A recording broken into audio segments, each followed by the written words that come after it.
Tengo alrededor de 19 años sirviéndole a Dios. 10 de tiempo completo en el ministerio pastoral. 5 como un evangelista en diferentes partes de la República Mexicana por la gracia y la misericordia de Dios. Y otros 6 por allá, 5 y pico, estudiando. Y al mismo tiempo sirviendo y trabajando, colaborando en iglesias, en campañas, en diferentes actividades. Siempre activo desde que lo conocí. Siempre activo, dispuesto a servir a Dios en lo que sea. Empecé pintando una iglesia y terminé atrás de una congregación con un ministerio al pastorado o de evangelista, cualquiera de los dos. Una combinación parecida a la que Pablo le dice a Timoteo cuando lo deja de pastor y le dice: haz obra de evangelista, cumple con tu ministerio. Porque hay personas que no ven la reconciliación entre un pastor y un evangelista en lo ministerial. Pero Pablo le aconseja a Timoteo que cumpla su llamado.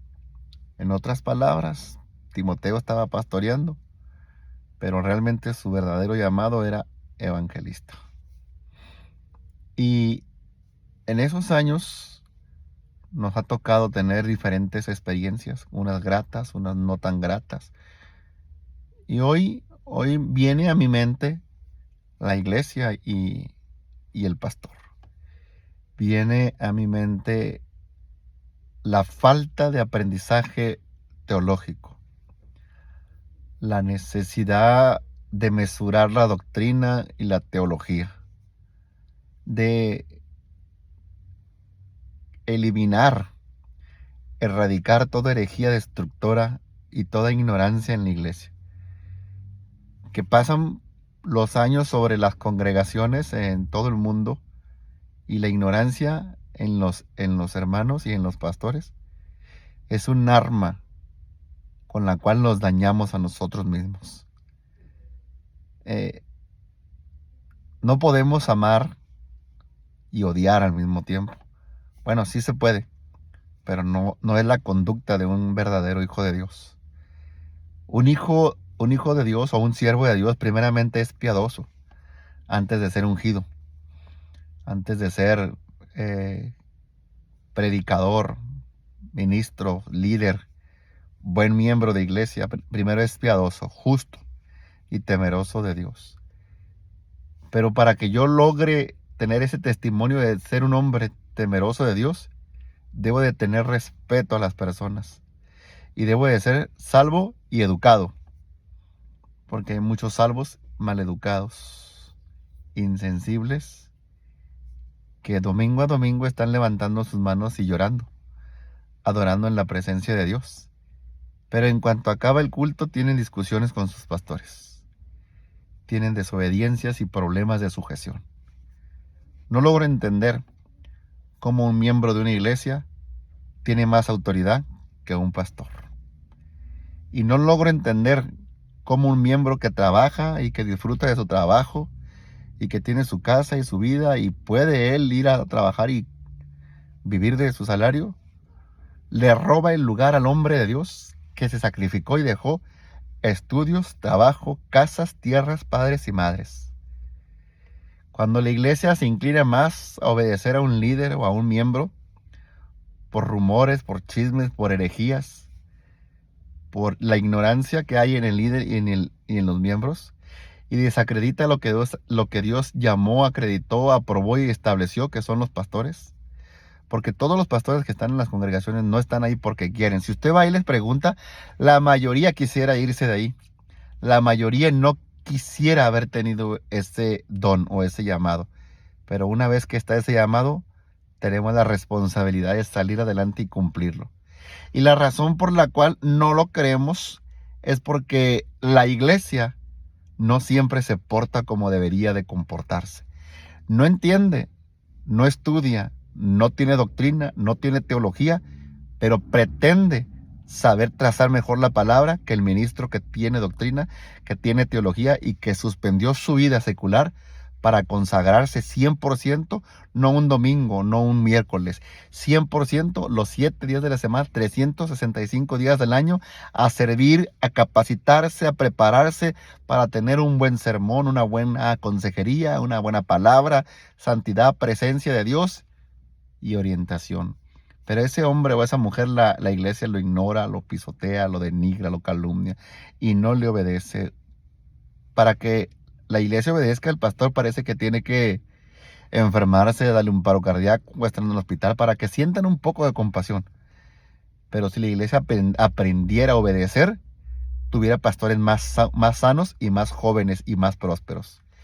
Pero a causa de la codicia, de la ignorancia, de la avaricia de la iglesia que no comprende la necesidad de un pastor, es porque hay pastores empobrecidos, es porque hay pastores enfermos, tristes, deprimidos y unos se suicidaron. No siempre es el diablo trabajando directamente atacando los ministerios o la inmoralidad. No, es la iglesia la que sacrifica a las cabezas, a los ministerios, a los evangelistas, a los maestros y a los pastores, principalmente a los pastores. Por eso debemos de orar mucho por los pastores, para que Dios los guarde, para que tengan fortaleza, para que Dios los consuele, porque constantemente están sufriendo desprecios, desaires y desobediencia. Alguien me dijo que que no le gustaba ofrendar, que no le gustaba cooperar, y yo le dije, está bien, si tú no quieres hacerlo, está bien, pero tampoco deberías exigir. Entonces, si usted no coopera, si usted no quiere diezmar, no quiere ofrendar, está bien, se le va a respetar porque nadie se le va a obligar, pero tampoco tiene derechos a reclamar puestos o posiciones de liderazgo, ni su voz tiene lugar en la congregación. Tenemos que ser responsables, tenemos que ser entendidos, tenemos que ser sabios y maduros y crecer y dejarnos de boberías y de herejías y de tonterías. Porque siempre se está señalando al ministro, a la pastora o al pastor, siempre. Siempre. Y la palabra nos enseña que el ministro, Dios lo llamó para que viva del evangelio. El que predica, el que trabaja, el que enseña, porque enseñar y predicar es un trabajo. Que aunque a usted no le ha caído el 20 por la ignorancia que está en usted, por la necedad y porque le conviene, pero la enseñanza y la predicación, el pastorado es un trabajo. Es un trabajo honroso, es un trabajo es un trabajo muy especial, muy complicado, que requiere mucha atención, mucha disciplina, mucha dedicación, mucho esfuerzo, porque no es fácil vivir bien para Dios. No es fácil guardarse para Dios. No es fácil renunciar a este mundo. Todos queremos una casa, todos tenemos derecho a vivir bien, a comprar la ropa que deseamos, a querer un vehículo, a tener una vida igual que usted. Pero tal parece que la iglesia vive en esa ignorancia, en ese retraso mental, de que ellos pueden hacer todo lo que quieran, pero el pastor no. El pastor no tiene derecho, el pastor tiene que comer frijoles, sopa de arroz y si es necesario morirse de hambre o enfermarse. Y eso es lo que yo veo en la mayoría, no en todas las iglesias, pero en su mayoría no saben qué es un pastor. Lo tienen en la boca y lo miran ahí enfrente, pero no saben qué es un pastor. No lo aman, no lo respetan, no le dan su lugar, lo tutean, le llaman de hermano, cuando el hermano es usted con su hermano que está a un lado sentado allá. Pero el que está allá en el púlpito, el que se dedica a ministrar, es un ministro, es un pastor, no es un hermano. Y no lo digo en el sentido de ser un poco más que el hermano. Somos iguales en aceptación, pero en responsabilidad y en organización y administración, el pastor está arriba de la iglesia. O sea, esto le guste, a usted no le guste, eso no importa. Si usted quiere aceptar o no le gusta, no importa. El pastor está arriba de usted. Guste o no guste. Y si no le gusta, váyase de ese lugar. No estorbe, no echa a perder esa congregación. Busque lugares donde los pastores sean débiles, frágiles, donde no entiendan su posición de autoridad, donde no sepan quién los llamó, donde estén deseosos de tener gente ahí amontonados, aunque no sean convertidos y sean rebeldes. Busque otro lugar y abandone, por favor, las iglesias de sana doctrina. Abandónelas, déjelas para que Dios lleve gente realmente interesada, educada, respetuosa y que sabe apreciar el trabajo y el gran esfuerzo de un pastor. Entonces, eso es lo que necesitamos hoy, valorar, estimar, apreciar a los pastores y a los ministros, considerando cuál haya sido su estilo de vida, pero apreciar, no denigrar, no descalificar, no juzgar, no matarlos de hambre, no condenarlos, no tutearlos, no ser rebeldes, no ser desobedientes con ellos.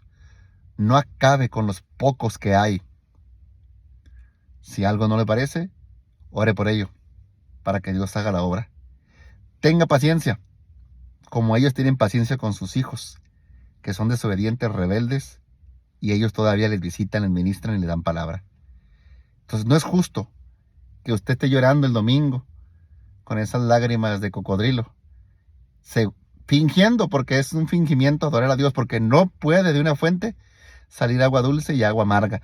No puedes adorar a Dios y adorar al mundo al mismo tiempo. No puedes estar amando a Dios y aventándole oraciones y besos y ruegos y desobedeciendo al líder que está ahí frente a tus narices que tú ves. A Dios no lo ves, al pastor sí lo ves, pero tú no puedes estar honrando a Dios y deshonrando a un siervo de Dios. No, esa fe está sucia, esa fe está contaminada, esa fe es diabólica, porque aunque usted no lo crea, es lo mismo, porque no lee, porque no entiende lo que lee cuando lee. Los demonios creen, igual que ustedes, igual que muchos. No que todos, porque hay fe pura, hay fe santa de algunos que me están viendo. Hay una fe de respeto, una fe de temor, que esa es la que lleva a respetar a Dios y por consiguiente a respetar a mi pastor, a mi pastora, a mis hermanos. Y no ser un desobediente, un problemático, un contencioso, un avaro, un tacaño, un juzgón y un criticón. Los pastores viven de las ofrendas y de los diezmos, porque así lo establece la palabra de Dios. Y que le quede bien claro, si le duele el bolsillo, si le duele su cartera, vaya a la católica, allá avientan 10 centavos, allá dan limosna, allá son muchos, allá son montones, vaya para allá con aquellos monitos. Allá persínese, golpéese en el pecho, llore casi la misma que si no dejas que Dios trabaje acá en la iglesia evangélica con la palabra y con el Espíritu Santo. Los pastores no están ahí porque quisieron, ellos se eligieron, un día se levantaron y dijeron, quiero ser pastor. No, es un llamado que vino del cielo. Y si el cielo confió en esos hombres y en esas mujeres, ¿por qué tú no confías en ellos?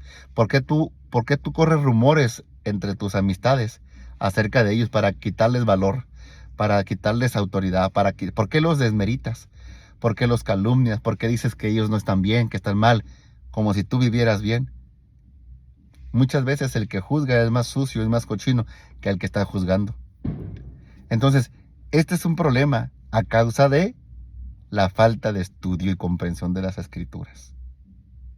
La palabra del Señor dice que cuando Pedro y los demás apóstoles estaban iniciando, había un problema en la iglesia, que las viudas de los hebreos y los griegos estaban desatendidas y quisieron que ellos fueran a responder el problema inmediatamente. Pero Pedro dijo que no. Dijo, no somos llamados a servir a las mesas, aunque podemos, no somos llamados a eso. Tenemos un llamado muy específico y muy especial, a ministrar la palabra de Dios y dedicarlos a la oración. Buscar entre ustedes, escúchelo bien, buscar entre ustedes, entre los hermanos, a varones de buen testimonio, llenos del Espíritu Santo, que conozcan la palabra, que tengan actitudes positivas ante Dios y ante el servicio y los apóstoles, y a ellos pónganlos a servir, que nosotros nos vamos a dedicar a la predicación de la palabra de Dios y a la oración. ¿Qué le parece esa respuesta del apóstol? Entonces, él no dejó que la gente se le trepara, que la gente se le subiera. Y hoy la gente maneja a los pastores, manipula, les cierran las ofrendas, se las quitan, les restringen las ayudas económicas, los obligan a hacer cosas en las iglesias. ¿Por qué? Porque con la acusación, con la manipulación de que usted es el pastor, usted tiene que dar un ejemplo, pero en realidad ahí quien está dirigiendo la obra ya es usted. Al estar usted indicando una orden, una situación, acomodarla a conforme usted piensa, entonces el pastor no es el pastor ni el líder de la iglesia, es usted. Usted que no sabe escuchar, usted que no sabe tener paciencia, que no sabe obedecer. Y ese es su problema, la obediencia y la sujeción. Y el desconocimiento tanto de las autoridades espirituales como la misma palabra de Dios. La herejía que hay en su boca, que hay en su cabeza, aunque tenga 20 años en Cristo, es un desordenado, es un ignorante, de la palabra de Dios. Porque ese libro que se escribió en 3, 4 idiomas, 2 idiomas todavía y unas lenguas muertas. Ese libro que fue escrito en un continente al otro lado del mundo, del de nosotros, con diferentes usos, diferentes costumbres, diferentes formas, diferente semántica, diferente literatura, diferente prosa, verso, poesía, enigmas, tantos sentidos geográficos que hay en la palabra que no podemos entender ese léxico y tantas traducciones. ¿Y usted cree que por leer un capítulo cada domingo va a tener más ciencia y más conocimiento que el pastor que le dedicó su vida a Dios y que tuvo que esperar 6 años estudiando para poder dar una palabra mesurada, equilibrada, bien interpretada? Estamos mal, hermanos, estamos mal, y alguien se lo tenía que decir. Arrepiéntase de su mal comportamiento. Y esto no es para todos, porque hay muchas iglesias, gracias a Dios, pero esas están prosperadas, esas están bendecidas, esas están visitadas por el Señor, están cuidadas por el Señor, y las otras no. Están en dieta espiritual. Ahí les dan una probadita nada más. Por el hecho de que su misma vida de levantar y querer adorar a Dios y luego rechazar el no sentir empatía por tu pastor, el no sentir compasión y el no preocuparte por sus necesidades más básicas. La palabra dice que estemos satisfechos y contentos si tenemos techo, comida, vestido, bebida, pero muchos no tienen ni para moverse a su iglesia, ni qué ponerse, ni qué comer. Están muriéndose de hambre, están desnutridos, deshidratados, están con la misma ropa de hace 5 años, los zapatos están todos arrugados, todos rotos, todos feos, y todo es responsabilidad de la iglesia. Así es como el hijo que nosotros tenemos, si no está bien cuidado, bien peinado, bien protegido, bien vestido, es por el papá y por la mamá. Entonces, la iglesia funge la provisión para el pastor como el padre para el hijo. Así dijo Dios: tomaréis de las ofrendas de mi pueblo para el sostén de los ministros. Entonces, a muchos no les ha amanecido esa parte, pero cuando están en necesidades, pegan el grito en el cielo y le hablan al pastor. Y si el pastor no va, lo crucifican. Entonces, hermanos, creo que estamos perdiendo el tiempo, malviviendo lo que llamamos evangelio. Porque si usted va a la escritura, vaya a ese libro de los Hechos y dése cuenta cómo era la palabra y la predicación y cómo se sostenía la iglesia de Jerusalén. No se sostenía de aire ni de abrazos, se sostenía por la palabra, por el Espíritu Santo y por las ofrendas, por la situación económica. Porque el pastor no va a hacer oraciones al supermercado. El pastor tiene que pagar igual que usted. Entonces, seamos conscientes de las necesidades de nuestros pastores. Y en la medida que Dios nos haya bendecido, dadle a Dios lo que es de Dios. Y usted quédese con lo que le pertenece, con el resto. Solo dé un poco de lo que Dios le dio. Y si cada miembro de la iglesia tiene este sentir y este entendimiento y lo hace, la vida de los ministros va a ser holgada, prosperada y despreocupada. Y una persona que no está quebrándose la cabeza en qué comer y qué vestir o cómo va a ir a esa reunión, va a ir más preparado en lo espiritual, en lo moral y en lo teológico. Y por consiguiente le va a soltar a usted una palabra que va a sanar, que va a liberar, que va a salvar su hogar. Y eso no tiene precio. Eso no lo paga ningún diezmo, ninguna ofrenda y ninguna cooperación. Eso no tiene cómo conseguirlo usted. Pero eso lo da Dios por medio de los pastores. Así es que consideramos esta palabra, meditémosla, llévela a la oración y haga conforme a la palabra y no a lo que yo pienso, a lo que siento. A la palabra, conforme a lo que dice el texto. Y dejémonos de herejías, de tonterías, de que los diezmos ya no son para estos tiempos, Si no quieres llamarle diezmo, no le llames. Ponle cooperación, ponle aportación, ponle impuesto, ponle como quieras, que al fin y al cabo el diezmo siempre se consideró un impuesto desde los tiempos antiguos. No le llames así, llámale como quieras. Llámale caridad. Llámale como tú quieras. Igual el problema no es el nombre, es la actitud que tenemos ante esa necesidad en la iglesia. Mucho pueblo de Dios está pobre y enfermo, pero porque no sabe honrar, porque no sabe dar, porque no sabe respetar. Y yo le dije un día a un hermano, si usted no quiere ofrendar, no quiere diezmar, no quiere dar nada, no quiere trabajar, no haga nada, pero respete a los pastores. Al menos tenga eso, respete, quédese callado, aprenda a no contender, a no ser contreras. Porque el cielo se da cuenta que usted es un hipócrita, llorando y levantando sus manos al cielo, cuando su pastor ni siquiera, usted no sabe si tiene alimento en su casa, si tiene hijos y si sus hijos van alimentados a la escuela, o si puede pagar el uniforme a los colegiaturas. Son muchas cosas, hermano. El cristianismo no es nada más ir a la iglesia, hablar en lenguas, caernos del suelo, llorar un rato y regresar. Eso no es cristianismo, eso es religión. Se lo dejo de tarea, que Dios lo bendiga. No estoy molesto, yo ni ahorita ni estoy ni pastoreando, así es que si estuviera pastoreando podrían decir le interesa, y si estuviera pastoreando lo diría con más autoridad, pero lo digo porque lo he visto en diferentes congregaciones. Estoy de evangelista, he salido para diferentes lugares, gracias a Dios, y Dios me ha sostenido, no me falta nada a mí, no hablo por mi persona, hablo por mis consiervos. Dios les bendiga. Es un celo el que siento, es una tristeza, me parte el corazón ver a mis hermanos sufriendo. Así es que Dios les bendiga, porque ahí va Lupita. Mire, ahí va la Lupe, ahí va la Lupe. Dios les bendiga, hermanos, nos vemos en un próximo video porque ya llegaron los unga unga. Bendiciones.